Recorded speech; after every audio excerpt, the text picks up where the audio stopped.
एक लंबे समय पहले मणिपुर नाम के एक गांव में रामलाल नाम का एक चूड़ी बेचने वाला रहता था। वो उसकी पत्नी और 2 बच्चों के साथ चूड़ियां बनाकर उन्हें बेचकर पैसे कमाता था। वो चूड़ियां बनाने में माहिर था। हर रोज पास में मौजूद जंगल में जाना, उसमें मिट्टी का पहाड़ ढूंढकर उसे खोदना और उसका मिट्टी लेकर घर आना यही करता था। घर लाए हुए मिट्टी को उसकी पत्नी साफ करती थी और उसके दोनों बच्चे उस मिट्टी को गाड़ते थे और उसके बाद रामलाल उसको चूड़ियां बनाता था। तैयार किए हुए चूड़ियों को भट्टी में गर्म करता था।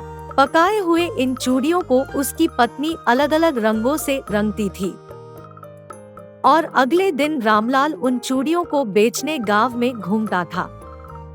कभी तो सारे चूड़ियां बिक जाते थे, लेकिन कभी कभी लोग चूड़ियों को देखते थे लेकिन लेते नहीं थे। और कुछ लोग, सुनो भैया, चूड़ियां दिखाओ। ये लो मेम साहब, अलग प्रकार के चूड़ियां हैं मेरे पास, देखिए। अरे भैया, ये मिट्टी की चूड़ियां हैं क्या? जी मेम साहब। अरे रे, आज के जमाने में मिट्टी की चूड़ियां कौन पहनता है? हमें नहीं चाहिए, जाइए जाइए। ऐसे कहते थे। और कुछ लोग, चलो ठीक है, कितने में दोगे? बोलो।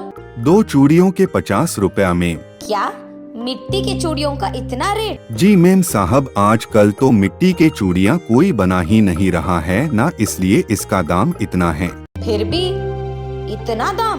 इसको तैयार करना ही बहुत मुश्किल है मेम, आपको तो ये मैं कम दाम में बेच नहीं पाऊंगा। ऐसे बहस करते थे, लेकिन उसे कोई खरीदते नहीं थे। बस 1-2 लोग ही खरीदते थे। ऐसे ही वो कमाकर अपना जिंदगी गुजारता था। कभी कभार तो वो पूरा गांव घूमने के बावजूद एक भी चूड़ियां बेच नहीं पाता था और उस दिन सभी घर में भूखे रहते थे। ऐसे ही एक दिन जब सभी घर में चूड़ियों को बनाने में लगे थे, उस गांव का पाठशाला का अध्यापक रामलाल के पास आता है। क्या है ये कोटैया? बच्चों को पाठशाला बेचने के बजाय तुम उनसे काम करवा रहे हो।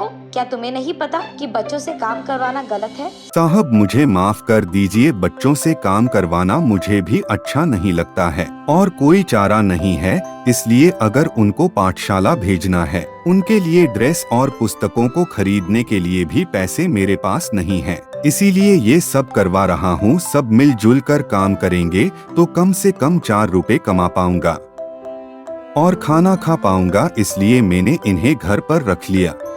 लेकिन अगर तुम अपने बच्चों को पढ़ाओगे तो कम से कम इससे अच्छी जिंदगी पाओगे, ऐसे सोचा तुमने? जी साहब। ऐसे कहता है। अगले दिन रामलाल दुख में, व्यापार तो ठीक नहीं चल रहा है, नहीं बच्चों को मैं पढ़ा रहा हूँ और नहीं वो अच्छा खाना खा पा रहे हैं, जीवन में कोई बदलाव नहीं हो रहा है। इसी सोच में वो जंगल में जाकर अच्छी मिट्टी को ढूंढने लगता है। इतने में उसे मिट्टी का पहाड़ मिलता है। वो उसे तोड़ने लगता है। बहुत खोदने के बाद उसे एक बक्सा मिलता है। उसे बाहर निकाल कर खोलता है और उसमें हीरे मोती सोना चांदी देख वो एक पल के लिए शौक हो जाता है और फिर उसका खुशी का ठिकाना नहीं रहता है। उसे कुछ समझ में नहीं आ रहा था कि ये सच है या कोई सपना। फिर चारों ओर देखता है कि किसी ने उसे देखा तो नहीं।